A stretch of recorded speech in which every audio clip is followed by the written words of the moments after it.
અમદાવાદમાં મનોજ બાજપાઈની જોરમ ફિલ્મ થશે રિલીઝ ત્યારે શું છે ખાસ જાણીએ ત્યારે શુક્રવારના દેશના તમામ સિનેમાઘરોમાં એક્ટર મનોજ બાજપાઈનું જોરમ ફિલ્મ રિલીઝ થવા જઈ રહી છે જે મામલે ચર્ચા કરવા માટે અને મૂવીનો સાચો મેસેજ લોકો સુધી પહોંચાડવા માટે એક્ટર મનોજ બાજપાઈ અને ફિલ્મના ડાયરેક્ટર અમદાવાદની આઈટીસી નર્મદા હોટલ ખાતે આવ્યા હતા ખાસ કરીને આ મૂવીમાં આદિવાસી સમાજને લગતી સમસ્યાઓ અને આદિવાસી ભાષા ઉપર મૂવીનું નામ રાખવામાં આવ્યું છે તેમજ આ મૂવીમાં લોકોને કોઈ મેસેજ આપવાના બદલે અમુક સવાલોના જવાબ છૂટા મૂકી દેવામાં આવ્યા છે लोगों ने विचारवा पर मजबूर करे से।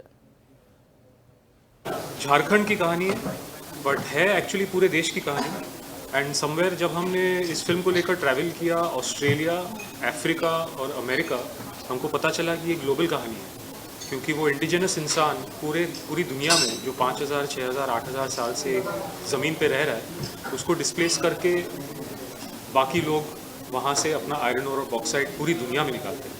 So it's a global story. It's a story of not being able to sustain our choices, not being able to give dialogue and justice to the people from whom we take things that we need without asking them their permission. ये real story है या कोई काल्पनिक story है but बहुत सारी ये सारी चीज़ें रियल वर्ल्ड से ही आती हैं बट है काल्पनिक स्टोरी। मोटिवेशन क्या था बनाने? So for the last 15-20 years I have been working around these themes. तो मैं मल्टीपल मीडियम्स में स्टोरीज़ करता हूँ, मैं शॉर्ट स्टोरीज़ लिखता हूँ, मैंने एक नॉवल लिखी है ऊँगा इन्हीं थीम्स पे, मैंने कई सारी शॉर्ट फिल्म्स बनाई हैं और ये भी उसी एक बॉडी ऑफ वर्क में आता है क्योंकि मैं 15-20 साल से इन्हीं चीज़ों से परेशान हूँ। इन्हीं थीम्स को लेकर मैं बार बार अलग अलग तरीके से एक्सप्लोर करने की कोशिश करता हूँ। जोरम is that attempt to take it at a slightly wider, a more accessible, hopefully a little mainstream kind of platform so that we can have a dialogue at a slightly larger level about these things. Sir इस movie से लोगों को क्या message दिया जा रहा है? Movie से लोगों को क्या मैसेज दिया जा रहा है?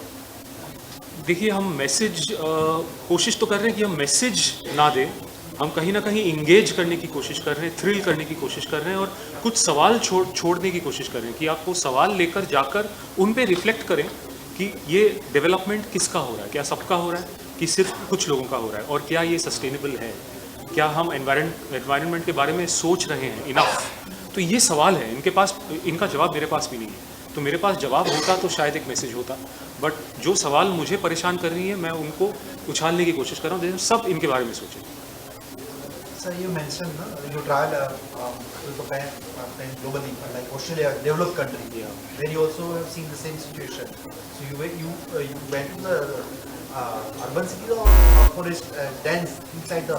No, I have not researched it in these countries, but I went with the film when the film was being screened there. So Australia, I know it looks like a developed country, but the only people developed there are the white invaders. The biggest population, the indigenous population that owned Australia is only now starting to get representation.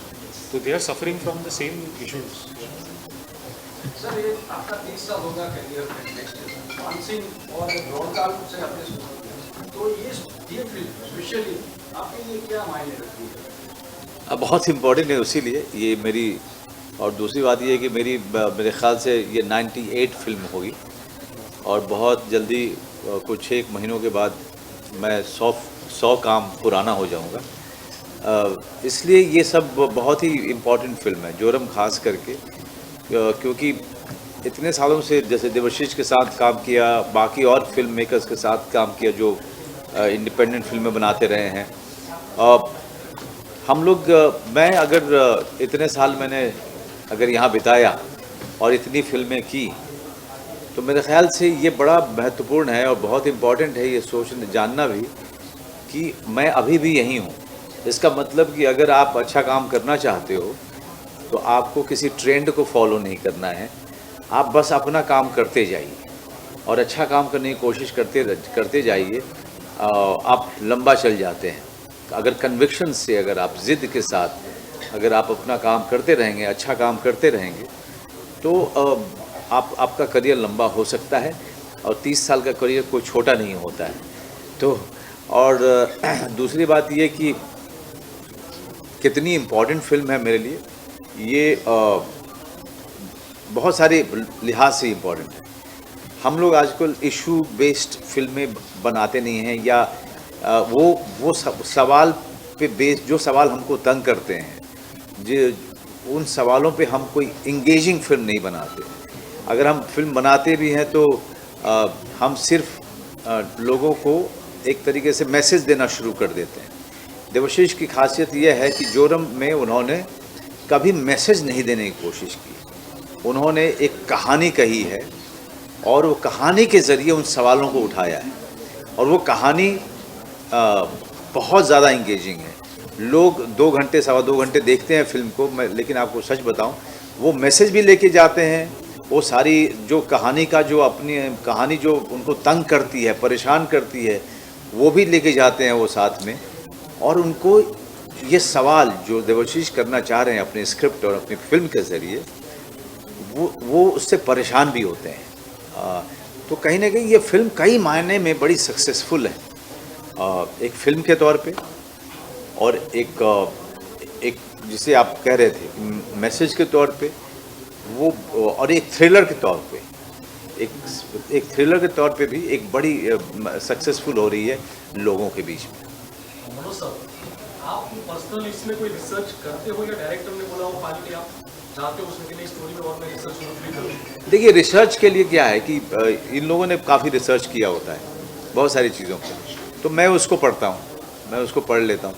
दूसरा, अब मेरे अपना अनुभव है, उससे जुड़े हुए कुछ एक लोगों से आपने बात किया, उनसे बात करके उसकी चीज़ों को समझा, तो मेरा अपना जो तरीका है करने का वो मैं कर लेता हूँ। मेरे लिए ये कम्युनिटी, ये ट्राइबल्स, ये मेरे लिए ऐसा नहीं था कि मैंने देखा नहीं। हम लोग साथ साथ, मतलब मैं गांव से हूँ और मैं किसान का बेटा हूँ, और ऐसी कम्युनिटी हमारे गांव में भी रहा करती थी और अभी भी है। तो उनके साथ, उनके बच्चों के साथ हम भी पले बड़े हैं, उनके साथ खेले हैं, उनके घर के अंदर खेले हैं, बाहर खेले हैं, तो उनकी ज़िंदगी को हमने देखा है।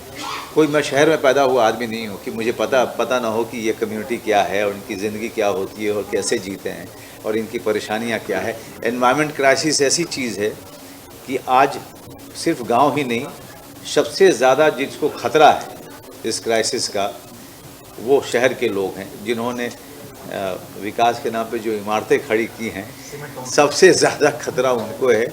क्योंकि जब प्रलय आएगा तो उसके लिए हम सबको होशियार रहना चाहिए। और एनवायरनमेंट का क्राइसिस डिस्प्लेसमेंट से जुड़ा हुआ है, तो सारी चीज़ें एक दूसरे से जुड़ी हुई हैं, और अब समय आ गया है कि हम लोग इस पे बात करना शुरू करें।